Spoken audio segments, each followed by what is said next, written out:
ચેતન બાલવાડીના વિદ્યાર્થીઓની faculty of performing આર્ટ્સની શૈક્ષણિક મુલાકાત. ચેતન બાલવાડીના વિદ્યાર્થીઓએ મહારાજા સયાજીરાવ યુનિવર્સિટી ઓફ બરોડાની ફેકલ્ટી ઓફ પરફોર્મિંગ આર્ટ્સની શૈક્ષણિક મુલાકાત લીધી. આ મુલાકાત દરમિયાન નાના વિદ્યાર્થીઓ સૌપ્રથમ વખત આપણા સમૃદ્ધ ભારતીય કલા વારસાથી પરિચિત થયા અને તેમના માટે એક અનોખો અને આનંદદાયક અનુભવ રહ્યો. વિદ્યાર્થીઓએ સિતાર, વાયોલિન, તબલા જેવા ભારતીય શાસ્ત્રીય વાદ્યો પ્રથમવાર નજીકથી જોયા અને તેમની મધુર ધ્વનિઓ સાંભળવાનો અવસર પ્રાપ્ત કર્યો. સાથે સાથે શાસ્ત્રીય ગાયન, સંગીત અંગે સરળ ભાષામાં માહિતી આપવામાં આવીને નૃત્ય વિભાગમાં ભરતનાટ્યમ અને કથક જેવી પરંપરાગત નૃત્ય શૈલીઓની ઓળખ કરવામાં આવી હતી, જ્યારે નાટ્યકલાના મૂળભૂત તત્વો વિશે પણ બાળકોને સમજાવવામાં આવ્યું. આ મુલાકાત દરમિયાન વિદ્યાર્થીઓને ફેકલ્ટી સ્થિત વાદ્ય સંગ્રહાલયની પણ મુલાકાત કરાવવામાં આવી હતી, જ્યાં વિવિધ દુર્લભ અને ઐતિહાસિક વાદ્યો જોઈને વિદ્યાર્થીઓમાં ઉત્સુકતા અને આશ્ચર્યની લાગણી જોવા મળી. આ સંગ્રહાલય દ્વારા ભારતીય સંગીત પરંપરાની વૈવિધ્યતા અને સમૃદ્ધતા અંગે બાળકોને મહત્વપૂર્ણ જાણકારી પ્રાપ્ત થઈ. આ પ્રસંગે ઇન્ચાર્જ ડીન ડોક્ટર રાજેશ કેલકરે પોતાના વિચારો વ્યક્ત કરતા જણાવ્યું કે નાના વયથી જ બાળકોને ભારતીય કલા અને સંસ્કૃતિ સાથે જોડાવાથી તેમના સર્વાંગી વિકાસમાં મદદ મળે છે અને આવી શૈક્ષણિક મુલાકાતો બાળકોમાં સર્જનાત્મકતા, સંવેદનશીલતા અને આપણા સાંસ્કૃતિક વારસા પ્રત્યે ગૌરવની ભાવના જગાવે છે. તેમણે આવી પ્રવૃત્તિઓને ભવિષ્યમાં વધુ વિસ્તૃત કરવા પર ભાર મૂક્યો. આ શૈક્ષણિક મુલાકાત બાળકો માટે જ્ઞાનવર્ધક, પ્રેરણાદાયક અને સ્મરણીય બની રહી છે, જેના દ્વારા તેમણે ભારતીય કલા અને સંસ્કૃતિનો પ્રથમ પરિચય આનંદપૂર્વક પ્રાપ્ત કર્યો. નમસ્કાર, હું doctor Rajesh Kelkar, head of the department vocal music અને in charge in faculty of performing arts.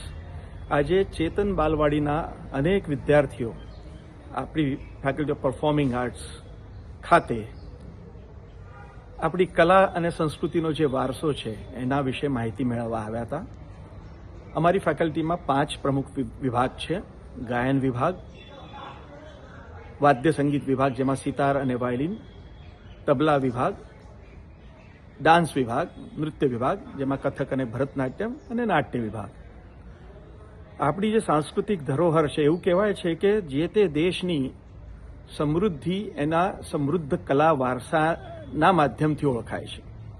અને ભારત એક વૈશ્વિક સ્તરે સૌથી પ્રાચીન સંસ્કૃતિ ધરાવતો દેશ છે અને આ સંસ્થામાં આ બધી કળાઓ શીખવાડવામાં આવે છે, જેમાં 1200થી વધારે વિદ્યાર્થીઓ ફક્ત ગુજરાત કે ભારતના નહીં પરંતુ વિદેશના પણ છે. લગભગ 55 જેટલા વિદ્યાર્થીઓને ટોટલ 1300 જેટલા વિદ્યાર્થીઓ અલગ અલગ કોર્સીસમાં જ્ઞાન મેળવે છે. પીએચડી સુધી ભણતર થાય છે. આ છોકરાઓને એટલો આનંદ થયો છે કારણ કે આ બધી કળાઓથી એક સામાન્ય પરિચય તો થયો, તેઓ પ્રેરિત થયા અને ભવિષ્યમાં આ ફેકલ્ટી સાથે નાનપણથી જ કેવી રીતે જોડાઈ શકે એની માહિતી એ લોકોએ મેળવી.